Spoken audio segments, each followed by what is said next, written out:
Nashville. March 2009, a 29-year-old producer just told a 62-year-old sound engineer that 35 years of his life were no longer needed. He didn't even look up from his tablet when he said it. The engineer's name was Ray Hollis. He had run the Neva 8078 console at Blackwater Sound since 1974. He had mixed records in that room that people still played in their cars on Tuesday mornings when the world felt too heavy. He had been there the night a reel of tape nearly destroyed one of the most important takes in rock history, and had caught it at 2 in the morning before anyone else in the room noticed. That story was known by exactly one other person in the world, and that person was, at this precise moment, pulling into the Blackwater Sound parking lot in a black car, not knowing any of this was happening. 5 words.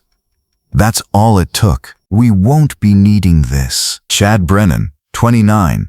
A Grammy nomination by 26. 3 million streams on a debut single he'd produced on a laptop in his apartment. He wore expensive streetwear to sessions and kept one AirPod in at all times, his way of telling every room he was in that half his attention was somewhere better. He used the word legacy the way people use it when they want to sound respectful but actually mean dead. He had looked at the Neve 8078 that morning, looked at the man behind it, and said those 5 words without ceremony, without cruelty, without even the basic decency of meeting the man's eyes. Analog was over. The studio was going full digital. New interface, new workflow, new engineer. Younger, faster, fluent in the software. Ray's 35 years of handwritten session notes would be digitized and filed. The physical notebooks he could take. The rest was the studio's property. Ray had nodded. He had found 2 cardboard boxes. He had begun packing. There were not many things to pack. That is the strange arithmetic of a life spent in the service of other people's music. You give everything and you take almost nothing. 35 years and 2 boxes. He carried the first one to the parking lot and set it on the asphalt the way men set things down when they are too tired to be angry and too angry to be careful. Then he went back for the second. He was setting it beside the first when the black car pulled in. He noticed it the way you notice cars in parking lots when you have nothing else to do, without much interest, until the door opened. The man who got out was lean and unhurried, moving with the ease of someone famous so long that fame no longer showed up in the way he walked. Silver gray hair, loose to his shoulders, a deep purple fitted chiffon shirt, unbuttoned low at the chest, no jacket, no entourage. He looked up from his phone, saw the 2 cardboard boxes on the asphalt, and slowed down. He looked at Ray. He looked at the boxes. "Moving out or moving in?" he said. Ray almost laughed. "Almost. Out," he said. As of about 40 minutes ago, the man stopped walking.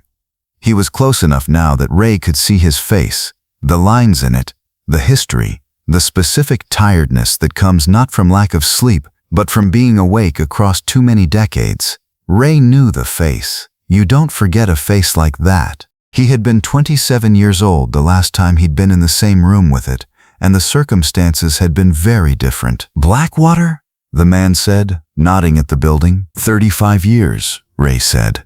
"They're going digital. Full software, new console, new engineer. They told me today." The man was quiet for a moment. "What's your name?" "Ray Hollis." Something moved in the man's expression. Small. The way a word you haven't heard in a long time sounds when you suddenly hear it again. "You engineered here in the early 80s, he said. Not a question. Ray looked at him. "Yeah. How do you?" "October 1981, the man said. "Studio B overnight session. We were cutting something that ran until 4 in the morning. Around 2 a.m., the tape on reel 3 started losing tension. You caught it on the meters before the take dropped. You rewound it, rethreaded it manually, and we recut the take." He paused. The take that made the record, Ray Hollis, went completely still. The cardboard box he was holding stayed in his hands, but everything else in him stopped. He had never told anyone about that night. Not because it was a secret, because it was too ordinary a miracle to survive explanation. A reel of tape, a tension drop on the meters, 2 seconds of attention at 2 in the morning. Nobody else in the room had noticed. The engineer noticed. That was the job. That was always the job.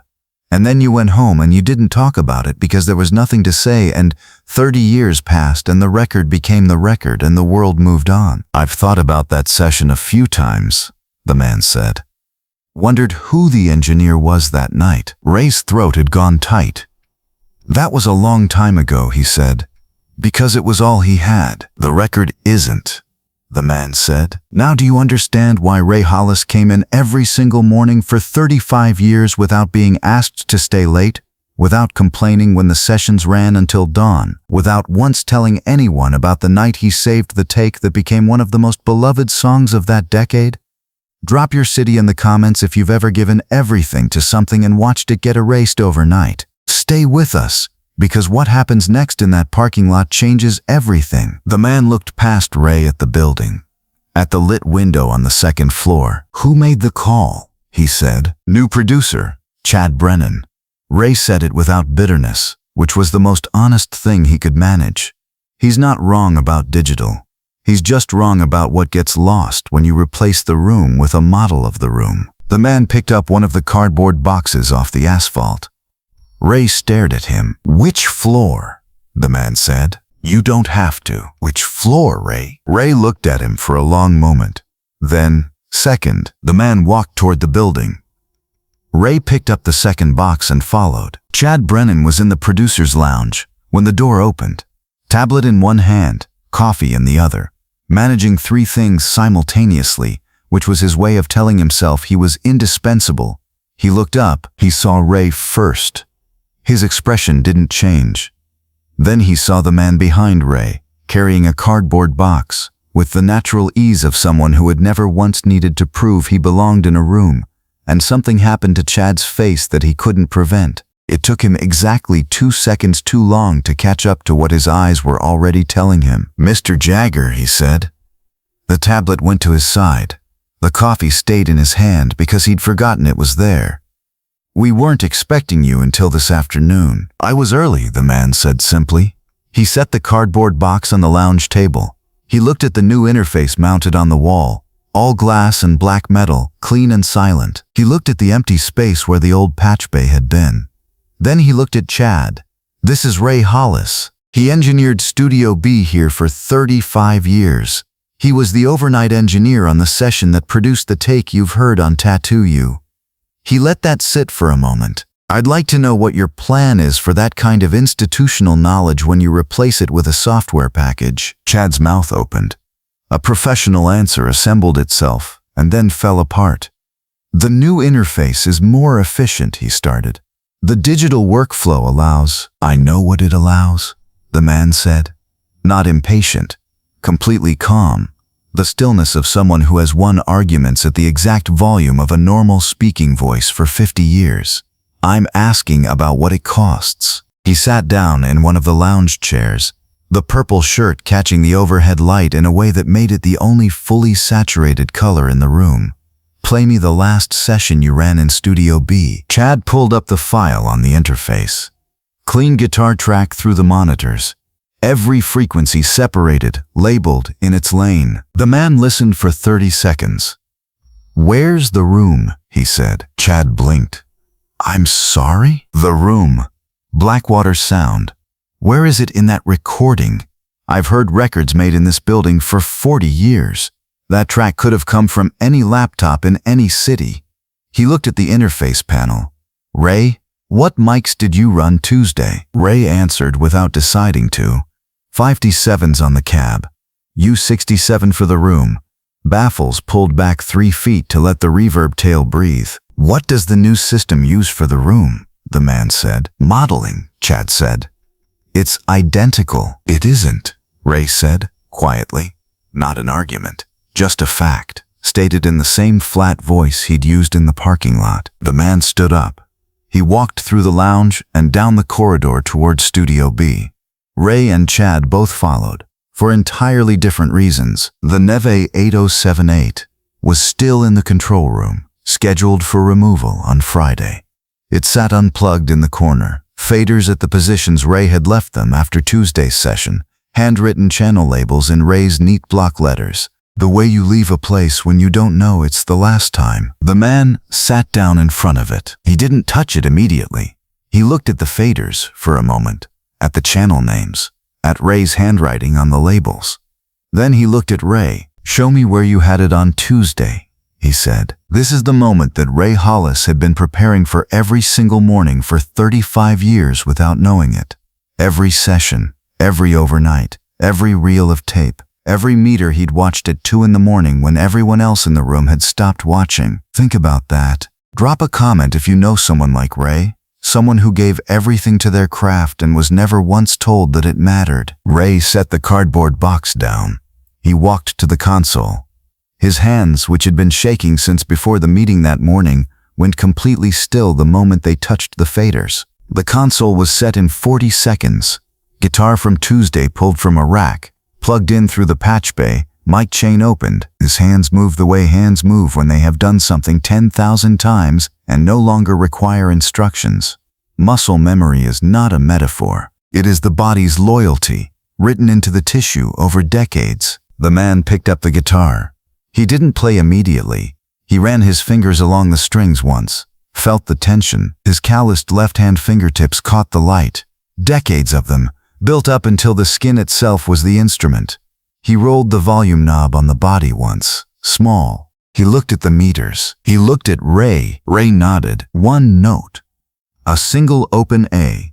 Long and sustained, fed through the Neves preamps into the room mic chain, and what came out of the monitors was not what Chad's interface would have produced. It was technically the same note, the same frequency, the same duration, the way a river is technically the same water.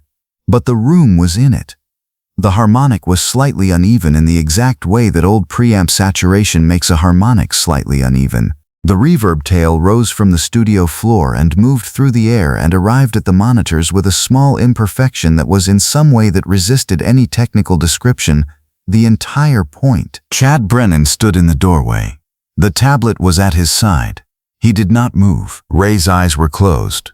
His hands moved across the faders in adjustments so small they were invisible to anyone who didn't know what they were compensating for. A fraction left, a fraction right. Not settings, responses. A living conversation with a room he had known for 35 years. The note faded.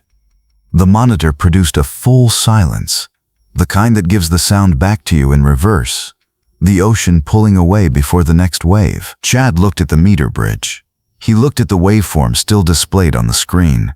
He said nothing for what might have been 20 seconds. "That's different," he said finally. His voice was different too. "Yes," the man said. He set the guitar back on the stand. He looked at Chad without triumph, which made it considerably harder to argue with than if he'd looked at him with triumph. Not better or worse, different. And the question you should be asking yourself isn't which one you prefer. It's whether you know the difference well enough to choose. He stood. He looked at Ray. "You have somewhere to be today?" Ray looked at the 2 cardboard boxes by the door. At the console. At Chad, who was still looking at the meter bridge with an expression that hadn't finished forming yet. "I was going to load the car," Ray said. "That can wait," the man said. He picked up the guitar again. He looked at Ray's hands still resting on the faders. "Let's run one more take." Ray didn't answer. He adjusted the mic chain. He opened the patch bay. His hands moved without shaking. Outside, in the Nashville parking lot, 2 cardboard boxes sat on the asphalt in the March morning. Nobody came for them for the rest of that day. Chad Brennan stood in the doorway of Studio B for the rest of that session. He did not check his phone. He did not use the word legacy. He listened, which was something he had not done in a studio in longer than he could honestly account for. The Nevin 80078 was never removed from Studio B. Ray Hollis's name was on the door as chief engineer the following Monday and every Monday after that. He trained 2 younger engineers over the next 4 years. Neither of them ever had to be told twice about the meters at 2 in the morning. When people asked how he'd kept his position when every other Nashville studio had gone fully digital, he always said the same thing. "Someone reminded me that a room has a sound, and that not every sound that can be captured should be replaced by one that can only be modeled. He never said who. On reel 3 from the October 1981 session, in Ray's handwriting, there was a note that had never been read by anyone but him. Tension check. Saved take, RH. 2 seconds of attention, the whole record. Some things you carry. Some things carry you. We'll leave you with something the man himself once said. I'd rather be dead than singing Satisfaction when I'm 45. He kept singing it anyway. Because that's what you do when the alternative is silence. If this story reminded you that craft never dies, it only waits for the right room, hit subscribe and turn on notifications. Another legend story is waiting. See you in the next one.